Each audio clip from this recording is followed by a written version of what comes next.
Sir ಹೇಳಿ ನಿಮ್ಮ ಹೆಸರು ಹೇಳಿ. ನಮ್ಮ ಹೆಸರು ಲಕ್ಕಪ್ಪ ಪೂಜಾರಿ ಅಂತ. ಓಕೆ.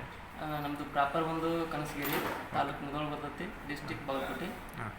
ನಮ್ಗೆ 1 ಇಯರಿಂದ ಸ್ವಲ್ಪ ಪ್ರಾಬ್ಲಮ್ ಹೊಟ್ಟೆ ನುಗ್ಸೋದು, ಸುಸ್ತಾಗೋದು, ವಾಮಿಂಟ್ ಆಗೋದು, ಹಿಂಗೆ ಪ್ರಾಬ್ಲಮ್ ಆಗತ್ತಿತ್ತು. ಆಮೇಲೆ ನಾನು ಸ್ವಲ್ಪ ಮಿರಜ್ಗೆ ತೋರಿಸಿದೆ. ಮಿರಜ್ಕಂದ ತಿಂಗಳಿಗೆ ಮತ್ತೆ ಒಂದು ಸಲ 3 ಟೈಮ್ ತೋರಿಸಿದೆ. ಅಲ್ಲಿ ಸ್ವಲ್ಪ ಮೆಡಿಸಿನ್ ಕೊಡಂತಲೇ ಕಡಿಮೆ ಮೆಡಿಸಿದಂಗೆ ಆಯಿತು. ಆಮೇಲೆ ನಾನು ಮೆಡಿಸಿನ್ ತೊಗೋದು ಬಿಟ್ಬಿಟ್ಟೆ ಅಷ್ಟಕ್ಕೆ. ಆಮೇಲೆ ಈಗ ಒಂದು ತಿಂಗಳಾಯಿತು, ಜಾಸ್ತಿ ಆಯ್ತು ಮತ್ತದ ಹೊಟ್ಟೆ ನುಗ್ಸೋದು, ವಾಮಿಂಟ್ ಆಗೋದು. ಆಮೇಲೆ ನನಗೆ KMCಗೆ ಹೋಗಂದ್ರೆ ಹುಬ್ಳಿಗೆ. ಅಲ್ಲಿ ಹೋದ್ರೆ ಅವರು ಇದಕ್ಕೂ ಕಿಡ್ನಿ ಪ್ರಾಬ್ಲಮ್ ಐತೆ ಅಂತ ಹೇಳಿ ಡಯಾಲಿಸಿಸ್ ಮಾಡ್ಬೇಕಂತ ಹೇಳಿ ಪಿಸ್ತೂಲ್ ಹಾಕಿದ್ರು. ಓಕೆ. 3 ದಿವ್ಸಕ್ಕೊಮ್ಮೆ ಡಯಾಲಿಸಿಸ್ ಮಾಡಬೇಕು. 15 ದಿವ್ಸಕ್ಕೆ 4 ಸಲ, 15 ದಿವಸದಾಗ 4 ಸಲ ಡಯಾಲಿಸಿಸ್ ಮಾಡ್ಬೇಕಂತ ಹೇಳಿ ಡಿಸ್ಚಾರ್ಜ್ ಮಾಡಿದ್ರು ಅವರು.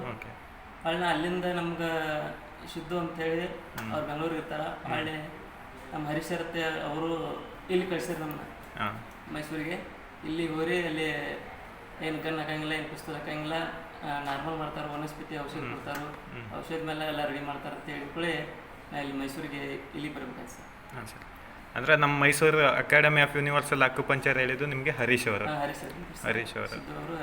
So okay. ನಿಮಗೆ ಡಯಾಲಿಸಿಸ್ ಎಷ್ಟಲ್ಲಿ ಮಾಡಿಸಿದ್ದೀರಿ sir? 2 times sir. 2 times dialysis ಆಗಿದೆ, ಡಿಸ್ಚಾರ್ಜ್ ಆಗಿದೆ ಅಲ್ಲಿ. ಆಗಿದೆ ಸರ್.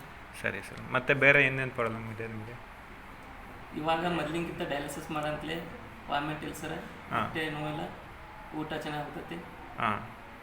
ಸುಸ್ತಾಗೋದು ಸ್ವಲ್ಪ ಕಡಿಮೆ ಆಗೈತಿ, ಇನ್ನು ಆಕೈತಿ ಸ್ವಲ್ಪ ಕಡಿಮೆ ಆಗೈತಿ. ಆ ಟ್ರೀಟ್ಮೆಂಟ್ ತೊಗೊಂಡಾದ್ಮೇಲೆ ಈ ಥರ ಆಗಿದೆ. ಸ್ವಲ್ಪ ಕಡಿಮೆ. ಇವತ್ತು ನಿಮ್ಮ ಮೊದಲನೇ ದಿನ ಲೈಕ್ ಇಲ್ಲಿ ಬಂದಿರೋದು ನಮ್ಮ ಅಕಾಡೆಮಿಗೆ.